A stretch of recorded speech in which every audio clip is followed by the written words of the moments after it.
Hi everyone, let's use our math skills starting from left and working towards the right, looking at each operation and looking at PEMDAS and looking at each level, starting from the bottom, the lowest level in PEMDAS.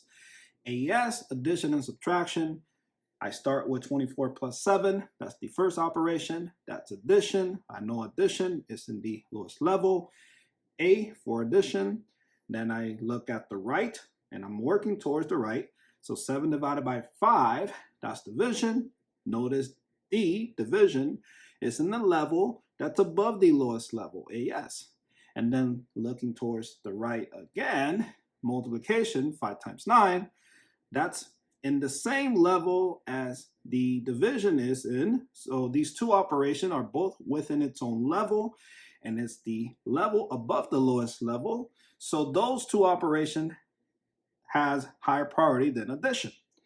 And because you hit division first, not multiplication, you start with division, not multiplication, because then your answer will be wrong. So 7 divided by 5 goes first. So what is 7 divided by 5? I don't know. So I write it in a fraction form, 7 over 5. Next, I turn the 24 into a fraction and then drop the plus sign, drop the times, and drop the 9, but in a fraction form. 9 over 1 equals 9 does not change to 9. 9, I said line. 9. 24, same thing, equals 24. 24 over 1 equals 24. Does not change to 24. Now you tell me, do I start with addition or subtraction? If you said addition, you got the answer wrong. It's multiplication. Multiplication has higher priority. Again, multiplication is in a level that's above the lowest level that you find addition in. So multiplication is here, addition is here, and the level above the lowest level is MD, multiplication and division, and that wins.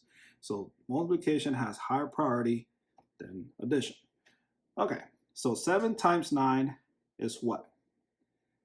Here's the hand trick. So you got 1, 2, 3, 4, 5, 6, 7, 8, 9, 10, 10 numbers. You drop the 7th number, so you have 60 and 3.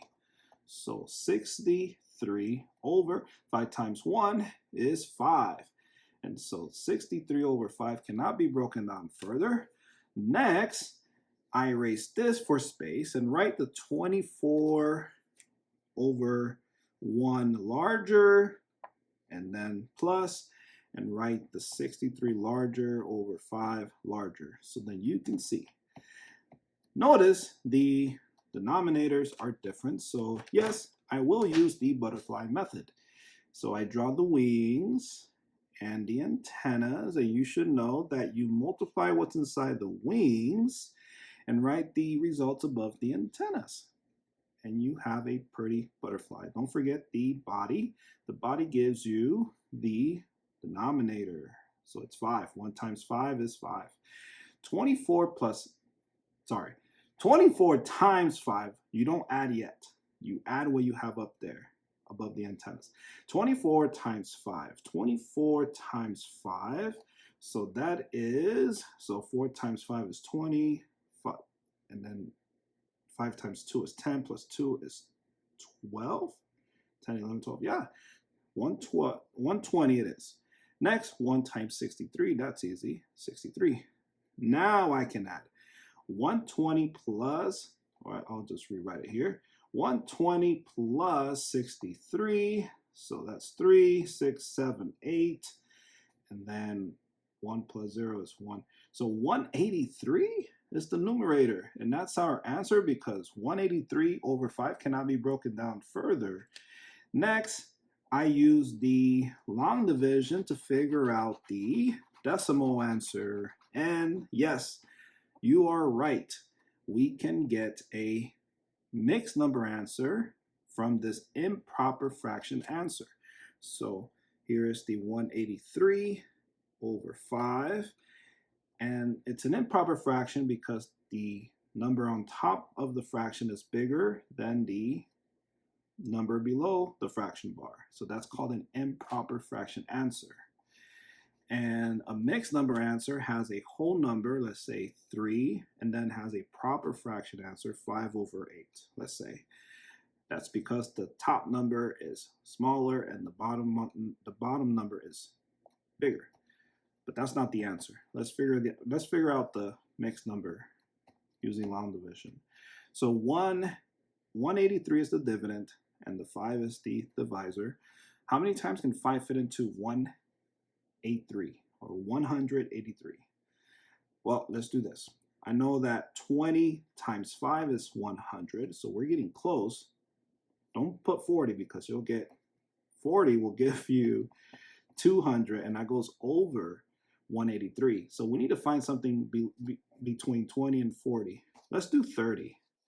30, that's the middle. 30 times 5. So that's 150. We're getting close. Let's try 35.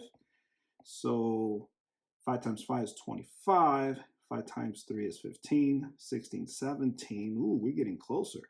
Let's try 36. 36. So 36 times 5. So that's 6 times 5 is 30. That's 15. 16, 17, 18. So that's 180. Ooh, that's the closest I think we'll get. Yes, that's the closest we'll get. Because if you add another 5, that's 185. 185? No, we don't need that. So 136 wins. So 36 goes up there, and that's 180. So I subtract 183 minus 180. The remainder is 3. You cannot fit 5 into 3. So the 3 needs to borrow a 0. Don't forget the decimal after the 36.